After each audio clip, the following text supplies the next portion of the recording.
Hello students, in today's class we'll complete the chapter When I Set Out for Lyonnesse. And this famous poem is composed by a famous modern writer, Thomas Hardy, who was an English novelist and a poet. Before being famous in novels and poet, he started his career as an architect. And he started his work as an architect in Dorset. This present poem is about his apprentice when he was an apprentice. Apprentice means the person who study and works for gaining experience. So the British poet and novelist, when he visited a parish to supervise, and parish means a place, an area where it has its own church. So when he visited the place to supervise the restoration or renovation of the church, so the renovation work of the church actually gave him a kind of unique pleasure and joy. So on his return from the parish or that place, people noticed two things about him. One is a new glow in his eyes, and the other one is that crumpled piece of paper sticking out of his coat pocket. And this paper is recorded in one of his biographies, and most probably this very paper have contained the draft of that small poem presented here today. Let's now talk about the place Lyonnesse described here. There is no real actual place in England or in Britain like Lyonnesse. It is an imaginative place imagined here in the poem, or we can find it just a kind of mythical place in some or a country in a form of mythical place in some legends, Arthurian kind of stories, old mythological stories. But no such place exists like Lyonnesse in real. So in the present case, we can say it is imaginative place used by poet for giving platform to his poetry. So let's see the poem. When I set out for Lyonnesse, 100 miles away, the rime was on the spray, and starlight lit my lonesomeness when I set out for Lyonnesse, 100 miles away. So first of all, let's talk about the rhyming scheme.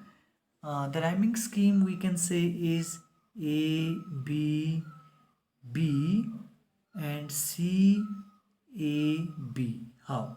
So Lyonnesse is A, away, spray is BB, and lonesomeness C, Lyonnesse again A, and away rhymes to away, spray, so it is B.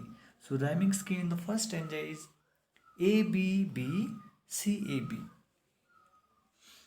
Now the poet, as an young architect, when poet made his journey to supervise the renovation work of the church in Lyonnesse, and he says that when he set out there, the place was at least 100 miles away from it. And in the third line, he says the rhyme was on the spray, means on his path, on his path when he sees on the leaves. Spray means leaves here. So on the leaves he could see rime, and rime means frost or snow. So it suggests us very clearly that it was a winter season over there. So there was all frost and snow on his path. And the starlight lit my lonesomeness. So maybe it was a very early in the morning time when he left for the place. So at that time, his loneliness was only accompanied by one thing, and that is starlight. So he was alone in that, moving on his path. So he was all alone and doubtful or shaky, we can say, because his only companion was the starlight over there. Again, when I set out for Lyonnesse, 100 miles away. So these two lines are repeated here. So we can say that this is a very good example of refrain. When two or one line or two lines or one complete stanza is Repeated this way, we call it a very good example of refrain figure of speech. REFREIN.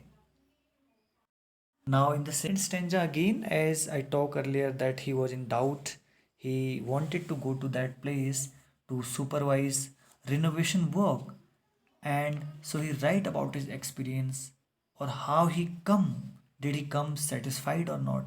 We'll work on it.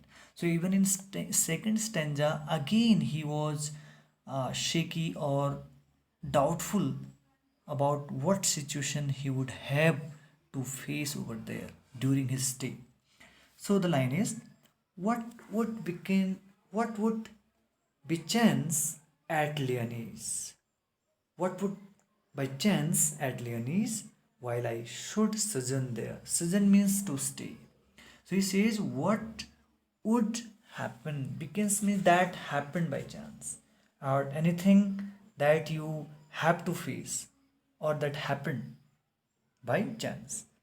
So what would be chance at Lyonnesse while I should sojourn there, when the time being he would stay over there, and he is assessing it. So he says, no prophet does declare. Mean no prophet can dare to declare this. No prophet means no saint, no holy person, no messenger of God could even declare this. That what would happen means nobody could see or forecast the future of anyone, nor did the wisest wizard guess. Any wizard, any highly talented person, any rich or kind of person who is highly specific by brain cannot tell anything, that because his mind was full with suspense, doubts, and no one could clear it. What would be chance at Lyonnesse? What would happen over there? No one could say this all while he should or he would stay there for time being.